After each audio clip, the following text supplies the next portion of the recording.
అదే RTV app వార్తల్ని క్షణాల్లో చదివే అవకాశం ఉంటుంది. ఒక న్యూస్ పేపర్, ఒక టెలివిజన్ ఛానల్ మీ చేతుల్లో ఎప్పుడూ ఉంటాయి. కానీ ప్రభుత్వం పూర్తిగా రైతు అనే పేరు పెట్టుకుని పూర్తిగా రైతు పక్షపాతనని చెప్పుకుంటూ రైతుకి మేము మేలు చేస్తామని అధికారంలోకి వచ్చినటువంటి రాష్ట్ర ప్రభుత్వం పూర్తిగా రైతు వ్యతిరేక ప్రభుత్వంగా ఈరోజు పరిపాలన కొనసాగుతూ ఉంది. మనం చూసినట్లయితే కేవలం గత అక్టోబర్ 2023 సంవత్సరం అక్టోబర్ నాటికి నీటి ఎద్దడి ద్వారా కేవలం 400 ఈ ఆంధ్రప్రదేశ్లో 403 నీటి కరువు మండలాలుగా ప్రకటించవలసి ఉండగా కేవలం 103 మండలాలు మాత్రమే ప్రకటించి చేతులు దులుపుకుని రైతుకు తీవ్ర నష్టాన్ని చేకూర్చింది ఈ రాష్ట్ర ప్రభుత్వం. అదేవిధంగా మనం చూసినట్లయితే మిచాంగ్ తుఫాను కారణంగా రైతులు పూర్తిగా నష్టపోయినటువంటి పరిస్థితి. ఆ రైతులకి కేంద్ర ప్రభుత్వం ఫసల్ బీమా యోజన అనేటువంటి ఒక ఇన్సూరెన్స్ పథకాన్ని తీసుకుని వస్తే ఈ రాష్ట్ర ప్రభుత్వం ఆ ప్రీమియాన్ని నేను కడతాను, ఎవరు ఏ రైతు కట్టుకోవద్దని రైతులకి ఆంధ్రప్రదేశ్ రైతులతోటి కట్టనివ్వకుండా ఒక పక్క తన కూడా కట్టకుండా ఈ యొక్క ఫసల్ బీమా యోజన అనే పథకాన్ని రాష్ట్రంలో అమలు కాకుండా రైతును మభ్య పెడుతూ రైతును మోసం చేస్తూ ఈ మనం మిస్సాంగ్లో వచ్చినటువంటి తుఫాను వల్ల నష్టపోయినటువంటి రైతాంగాన్ని ఆదుకోకుండా ఆ యొక్క బీమా రాకుండా రైతాంగం పూర్తిగా నష్టపోయి రైతును మోసం చేసినటువంటి ప్రభుత్వం ఈ వైఎస్ఆర్సీపీ ప్రభుత్వం. ఒక పక్క ఈ యొక్క ఫసల్ బీమా యోజన రాలేదు కాబట్టి మేము సంక్రాంతి నాటికి ఖచ్చితంగా మిక్సాన్ తుఫాన్ కారణంగా నష్టపోయేటువంటి రైతాంగానికి మేము ఇన్పుట్ సబ్సిడీ ఇస్తామని చెప్పి దాదాపు 2 నెలలైన నేటికి కూడా సంక్రాంతిని వెళ్ళి నెల రోజులు పూర్తయినప్పటికీ కూడా ఈ రోజుకి ₹1 కూడా ఒక భరోసా ఇవ్వలేనటువంటి పరిస్థితి ఈ యొక్క ఆంధ్రప్రదేశ్లో ఉన్నటువంటి ఈ యొక్క వైఎస్ఆర్సీపీ జగన్మోహన్ రెడ్డి గారి ప్రభుత్వం. మరో పక్క పంట కాలువలు, మురుగు కాలువలు కనీసం తవ్వకుండా ఒక పక్క నీటి ఎద్దడితో ఈ యొక్క రాష్ట్ర రైతాంగం కొట్టిమిట్టాడుతున్నటువంటి పరిస్థితి.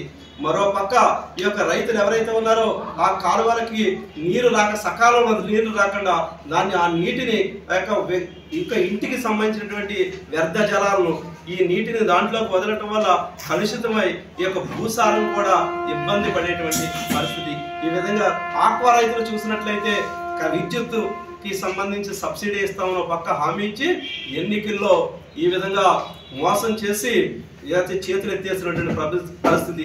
ఒక పక్క ఫీడ్ ఏదైతే రొయ్యలు మేతకు సంబంధించి మేతలు ఆకాశానికి దాదాపు డబల్ చేసినటువంటి పరిస్థితి. ఇలాగా అన్ని రంగాల్లో కూడా రైతాంగాన్ని తీవ్ర సంక్షోభానికి నెట్టేసి రైతుని ఇబ్బంది పెట్టేటువంటి ఈ వైఎస్ఆర్సీపీ ప్రభుత్వానికి నిరసనగా అదేవిధంగా ఈ రేపొద్దుట 13వ తేదీ అంటే రేపు మంగళవారం ఉదయం 10 గంటలకు రైతు గర్జన అనేటువంటి పేరుతో ఈ యొక్క ఆంధ్రప్రదేశ్లో ఉన్నటువంటి కిసాన్ మోర్చా నాయకత్వాన్ని అదేవిధంగా పార్టీలకు అతీతంగా ఉన్నటువంటి రైతుల్ని మేము సమీకరించి ఒక భారీ సభను విజయవాడ కొత్త గవర్నమెంట్ హాస్పిటల్ పక్కన ఉన్నటువంటి వెన్యూ ఫంక్షన్ హాల్లో మేము కిసాన్ మోర్చా ఆంధ్రప్రదేశ్ శాఖ ఆధ్వర్యంలో పెద్ద ఎత్తున సదస్సును మేము ఏర్పాటు చేయడం జరిగింది. ఈ యొక్క ప్రభుత్వానికి వ్యతిరేకంగా ఈ రాష్ట్ర ప్రభుత్వం వైఎస్ఆర్సీపీ ప్రభుత్వం రైతు వ్యతిరేక విధానాలకు వ్యతిరేకంగా గద్దె దిగేలా రైతు గర్జన అనేటువంటి పేరుతో ఈ సదస్సును ఏర్పాటు చేయటం. మన పశ్చిమ గోదావరి జిల్లాలో 25 మండలాల్లో కూడా మేము సంస్థాగతంగా కిసాన్ మోర్చా కమిటీలను ఏర్పాటు చేసి రేపు కిసాన్ మోర్చా మండల స్థాయి జిల్లా స్థాయి నాయకత్వంతో పాటు రైతాంగాన్ని కూడా ఆ సభకు వెళ్లే విధంగా మేము యోజన చేస్తూ ఉన్నాం. కాబట్టి ఆంధ్రప్రదేశ్లోని పశ్చిమ గోదావరి జిల్లా రైతాంగానికి విజ్ఞప్తి చేస్తున్నాం.